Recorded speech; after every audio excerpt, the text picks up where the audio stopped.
What's up everyone, how are you all doing today? Guided by Jesus here with another Clash Royale video, and today I wanted to talk to you guys more about the hog cycle. This is what it could do for you guys. First place in a tournament that I joined with only 25 or so minutes left into the tournament, and we were able to secure first place. So this is the deck right here. There are a couple of variations to this deck, but this is the one I like most, and some people do use Zap instead of Log because Log is a legendary card. So if you don't have Log, you can go ahead and try to use Zap instead of the Log.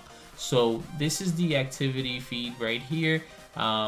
Right here is when I do start the tournament. As you guys can see, I'm at 0 trophies going against Morrow, which has 183 trophies. So like I told you guys, I started this tournament, it had already been more than halfway done.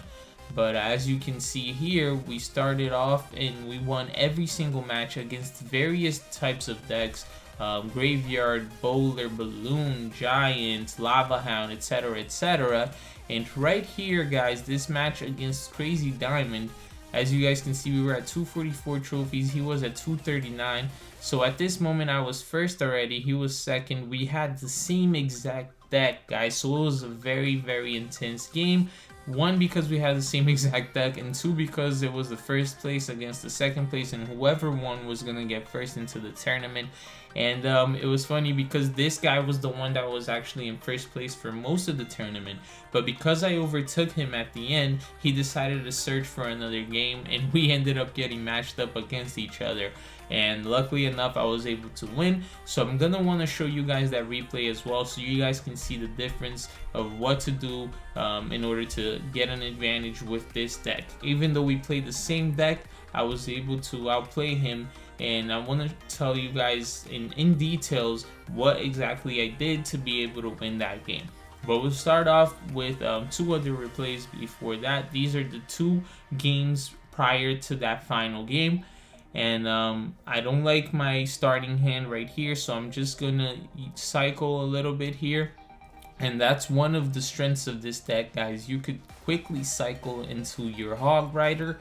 And so I try to fake him out there by using the Hog Rider in the opposite side of the one that I actually use the cards to cycle, because maybe he would place, you know, a hog counter on the right side, expecting me already to use the hog on the right side. So here I use the tombstone to distract the prince.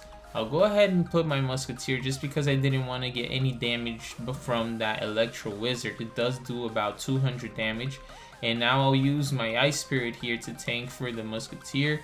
He does defend quite well against that. I'll use the hog rider here to cycle, tank from the musketeer shots, and as well put the skeletons there to go ahead and kill his musketeer and not allow it to get any shots off. So we used 5 elixir to counter his 4 elixir musketeer, and then he was forced to use a tombstone to defend the hawk guys. So that was 5 against 7. That was pretty good. I'm gonna go ahead and fireball his elixir collector here just because I already have HP advantage. I already have a health advantage to his tower, and I don't want him to start building up a massive push. So I'll start off with the musketeer here all the way in the back just to study my opponent. I see that he has a giant, so, and I know he has a prince as well, so I know he's gonna come in heavy. So instead of me going ahead and placing something in front of that musketeer, which would quickly get taken out by his electro wizard and musketeer, I opt to start playing my troops all the way in the back so that I could properly defend once his troops make it closer to my tower. So I'll place the ice spirit here to avoid getting any hits from that giant, which deals more than 200 damage in one hit. So I feel like the 1 elixir is worth it to avoid getting those 200 damage from the giant. So his musketeer will take down my musketeer, so I'll use my ice golem to defend here. He is coming with a giant prince now, so that's why I place my musketeer all the way in the back. I place my cannon a little bit too to the far right, so I use my log a little bit to the left of his giant, pushing his giant a little bit to the right and making it go towards the cannon, which it wasn't going to do so previously guys. So that was a huge log right there. So now I am very close to winning this game. All I really have to do is cycle Fireball and Log.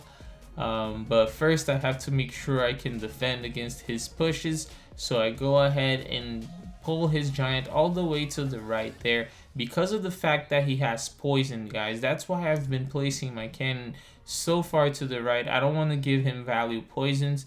So I'll use the Ice Golem here to distract his prince.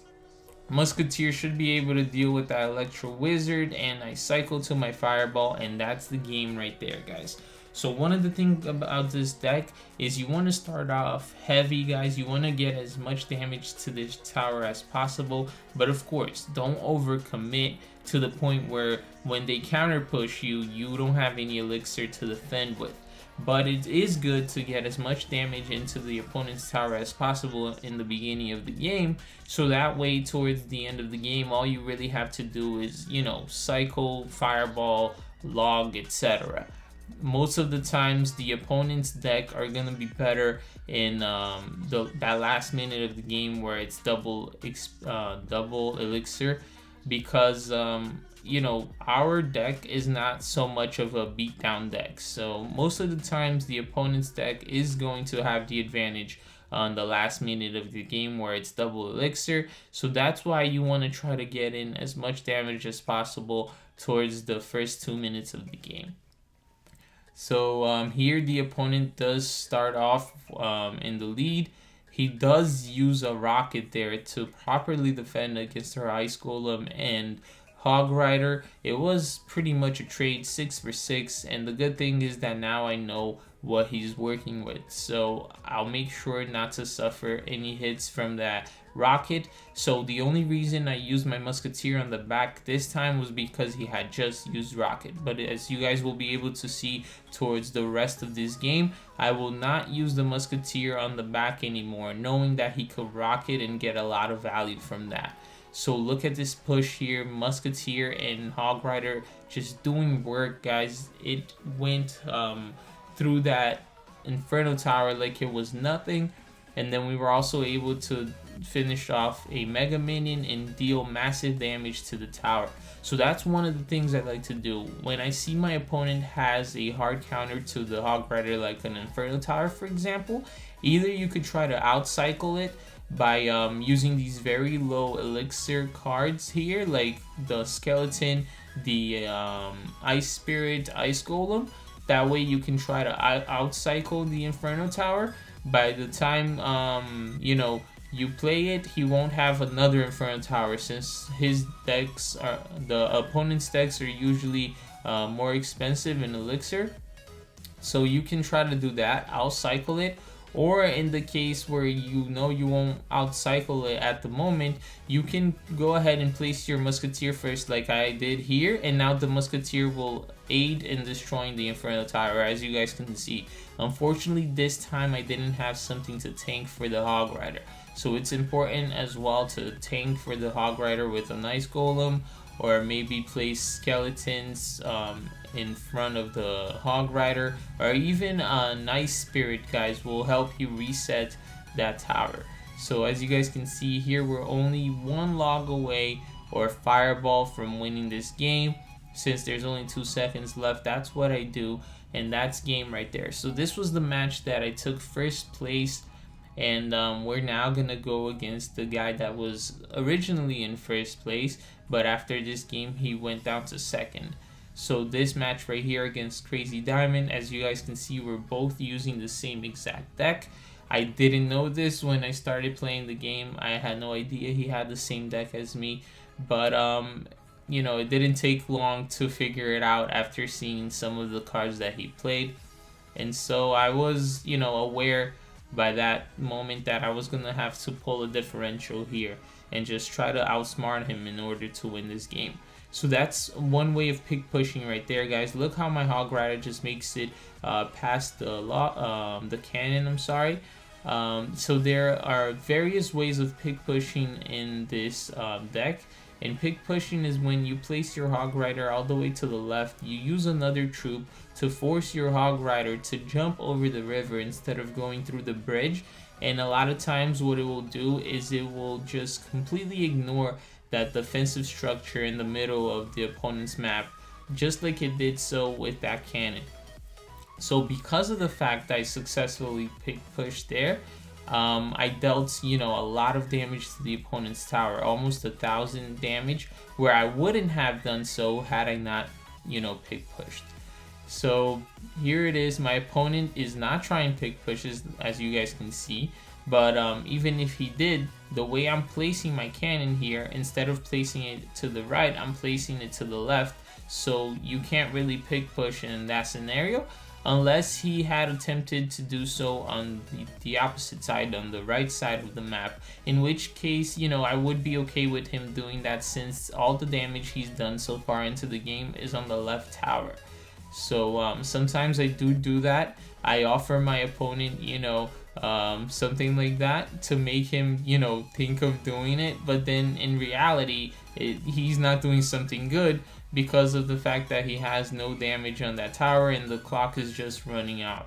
So skeletons are a great counter for Musketeer here, guys. As you can see, only 1 elixir, taking down a 4 elixir card with the help of the archer tower. I do place my cannon more to the right, but the fact that I placed it also all the way up and not, 4 tiles back, that doesn't allow his Hog Rider to pick push. This is a value fireball right here, guys. I see that he used his cannon too close to the tower that I'm, going for, as well as a Musketeer in between, and also a value log there because it finishes off the Musketeer and takes down his Ice Spirit, as well as damaging the Hog Rider and pushing it back, giving me more time to defend.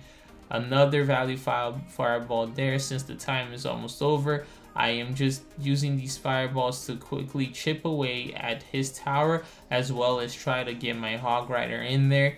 So there you guys can see the difference. Same exact deck, but I already have his tower down to 40 damage, while he has my tower at 1600, and a fireball finishes off the game, guys. So that was the tournament right there. I only played about 25 minutes into this tournament. I hope you guys enjoyed this deck, and I really recommend you to learn this deck. It's a very, very strong deck. It has been surviving, every single update so far. It's been here for a while already, this deck, and it's just very, very strong. So we're gonna go ahead now and open this chest right here, first place chest, guys. I'm gonna go ahead and fast forward in time here with some magic, and we'll go ahead and open that chest for you guys. Hopefully we can get something good. And let's see, what are we gonna get from this chest? Okay, let's fast forward into time now, and there we go. We're gonna open this chest right now. Let's see what we can get. 175 gold, Goblin Gang, Archers, and Mini P.E.K.K.A. Alright, not too bad, not too bad. So this is the deck once again, guys. If you want to copy it and try it out, let me know how you guys do with it. Any questions, feel free to leave it on the comments down below. I hope you guys can be as successful with this deck as I have been. It's a really, really good deck to learn. Hog Rider is always good and never gets nerfed, and you can always just combine it with anything and to make it into a strong deck. Thank you guys so much for watching. Don't forget to like the video if you enjoyed it, and make sure to subscribe, guys, for more Clash Royale content. See ya!